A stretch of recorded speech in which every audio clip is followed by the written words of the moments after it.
Assalamualaikum warahmatullahi wabarakatuh. Selamat datang sedulur di channel saya Purbo Sasongko. Welcome back to my channel. Tetap tersenyum karena senyum dalam itu menuju bahagia. Kita masih di Ponorogo dan di belakang kita ini adalah perempatan Jabung, perempatan yang terkenal dengan kuliner dawetnya. Kalau ke timur itu adalah arah menuju Pondok Modern Gontor, sementara kalau ke barat arah menuju Pondok Modern Ngabar atau Pondok Ngabar ya. Nah, oleh karena banyaknya pondok-pondok di Ponorogo ini, pondok pesantren di Ponorogo ini, maka tak heran apabila Ponorogo dikenal sebagai kota santri. Namun ironinya, di tengah julukan kota santri tersebut, ternyata juga berkembang sebuah desas-desus atau kalau tidak bisa dibilang sebagai fakta ya. Kenapa saya sebut fakta? Karena kemarin pun Satpol PP Ponorogo juga sudah melakukan monitoring tentang kegiatan pelacuran liar atau prostitusi liar di Ponorogo itu. Nah, yang akan kita dokumentasikan sekaligus kita bahas kali ini adalah jejak-jejak prostitusi liar di Ponorogo. Serem ya, pelacuran liar. Saya lebih suka menyebutnya begitu karena ini kosakata asli Indonesia. Salam.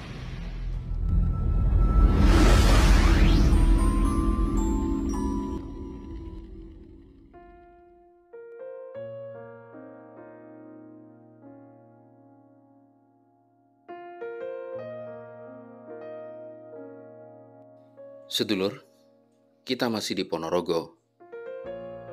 Dan ini adalah Jalan Raya Ponorogo Jetis, atau bisa juga dibalik Jalan Jetis Ponorogo. Nama jalan ini tertera sebagai Jalan Ki Ageng Kutu. Tentunya sampai dengan perempatan Jeruk Seng ya. Namun yang akan kita bahas kali ini bukan nama jalan ini ataupun ada apa dengan jalan ini. Meskipun tentu saja saya yakin sedulur semuanya pasti akan menyangkutkan apa bahasan kita dengan salah satu ruas di jalan ini. Sedulur, beberapa hari kemarin Ponorogo sempat ramai dengan adanya semacam operasi rahasia atau monitoring yang dilakukan oleh Satpol PP Kabupaten Ponorogo. Sasarannya adalah Pasar Janti di Melilir, Ngurupet, pun juga sebuah pasar yang berada di barat Jembatan Danyang. Yang ditengarai di kedua lokasi tersebut ada praktek prostitusi liar atau praktek pelacuran liar. Sebenarnya tidak cuma ada di kedua tempat tersebut. Di salah satu ruas jalan ini pun menurut tengara dari beberapa kalangan di masyarakat Ponorogo, indikasi yang mengarah ke situ juga terlihat sangat kuat. Atau setidaknya pernyataan dari beberapa masyarakat yang pernah mampir, yang kebetulan ketemu dengan saya, memang menyatakan seperti itu. Meskipun saya belum pernah menyaksikan dengan mata kepala saya sendiri. Akan tetapi, gejala-gejala yang mengarah ke situ memang sangatlah kuat. Menurut penuturan, apa yang disebut sebagai indikasi atau tanda-tanda adanya prostitusi liar atau pelacuran liar di sepanjang jalan ini, konon awalnya adalah pindahan dari warung-warung remang-remang yang ada di sebelah selatan kantor kecamatan Siman, yang mana setelah beberapa tahun lalu digusur, maka kemudian eksodus ke kawasan yang ditengarai sebagai kawasan esek-esek liar di sepanjang jalur ini. Saya tidak menyebut secara spesifik, akan tapi silahkan sedulur semuanya menyimpulkan dari apa yang kita tayangkan dalam video ini. Memang sejak komplek lokalisasi atau pelacuran di Desa Kedung Banteng, Kecamatan Sukorejo, Kabupaten Ponorogo, digusur atau ditutup total pada kurang lebih tahun 2016. Lokalisasi atau komplek Kedung Banteng sendiri konon pada tahun 80-an juga merupakan relokasi atau pindahan dari kawasan lokalisasi liar yang berada di kawasan Bong Cino atau WD, demikian istilahnya. Kawasan Bong Cino itu sekarang adalah kawasan yang ditempati sebagai kemudian Unmu, ada gedung-gedung perkantoran pemerintah yang lainnya seperti pertanian, bina marga, dan lain sebagainya. Nah, konsekuensi dari penutupan lokalisasi yang ada di Gedung Bandeng tersebut ternyata luar biasa.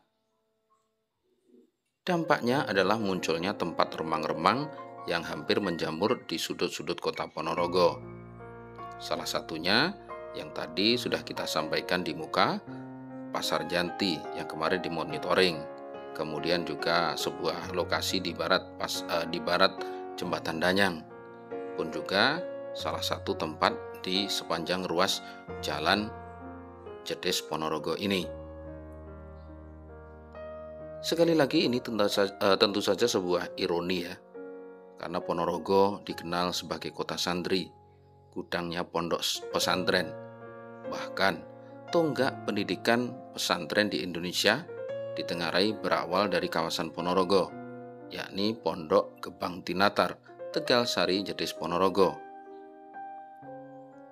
Sekali lagi ini tentu saja berbanding terbalik dengan kondisi merebaknya kawasan remang-remang atau kawasan prostitusi liar di Ponorogo ini. Prihatin, tentu saja jelas, akan tetapi hal ini tidak cukup dengan kita prihatinkan saja.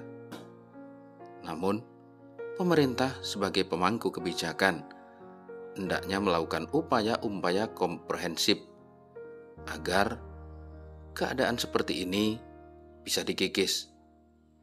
Atau setidaknya upayakanlah pelatihan-pelatihan sebagaimana di masa Orde Baru dulu pada pekerja-pekerja seks komersil yang tergolong liar ini.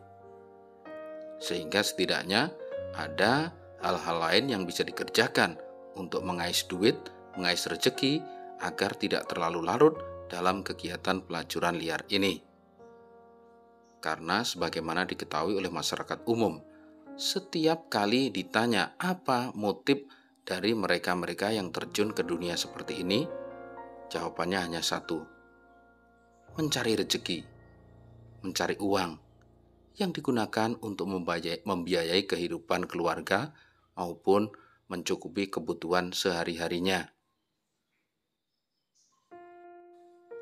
Kita tidak berharap ada kejadian-kejadian ekstrim seperti penghacuran lapak, penghacuran tempat-tempat yang diduga sebagai kawasan remang-meremang sebagaimana yang pernah terjadi beberapa tahun lalu di kota-kota lain di Indonesia, Jakarta misalnya, maupun tempat-tempat yang lainnya. Akan tetapi kita juga sangat berharap adanya kepedulian dari lembaga-lembaga sosial, dari pondok-pondok pesantren, maupun seluruh masyarakat Ponorogo, agar citra tentang jejak-jejak pelacuran liar yang merebak dan merata di kota Ponorogo ini bisa terkikis. Pelacuran memang sudah ada, prostitusi memang sudah ada sejak ribuan tahun yang lalu. Kita yakin prostitusi tidak bisa dihilangkan, akan tetapi setidaknya mari kita kurangi. Oke lor, ini jalan-jalan kita ya, liputan kita kali ini. Yang pasti yang kita bahas kali ini benar-benar adalah sebuah ironi yang memang terjadi. Meskipun ada beberapa pihak yang menyatakan permaklumannya dengan mengatakan bahwa rumah itu di samping kamar harus ada WC, dan pelacuran atau prostitusi itu dianggap sebagai WC dalam sebuah rumah, tempat untuk penyaluran kotoran-kotoran atau pembuangan. Dari sisi humanisme itu memang masuk akal, tapi dari sisi yang lain, saya rasa seluruh semuanya tetap banyak yang tidak sepakat dengan adanya kegiatan pelacuran. Akan tetapi memang faktanya bahwa kegiatan pelacuran itu sendiri sudah ada sejak kurang lebih atau bahkan lebih dari 2000 tahun yang lalu. Itu ya.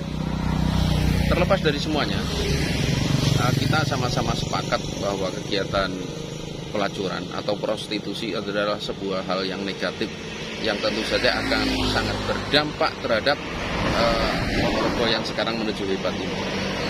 Hatur nuhun sudah mengikuti video ini, semoga bermanfaat. Dan mohon dimaafkan jika ada pembahasan yang kurang berkenan di edit seluruh semuanya. Jika Anda ingin berpendapat atau mempunyai pandangan-pandangan yang lain, silahkan ditulis di kolom komentar. Assalamualaikum warahmatullahi wabarakatuh. Salam.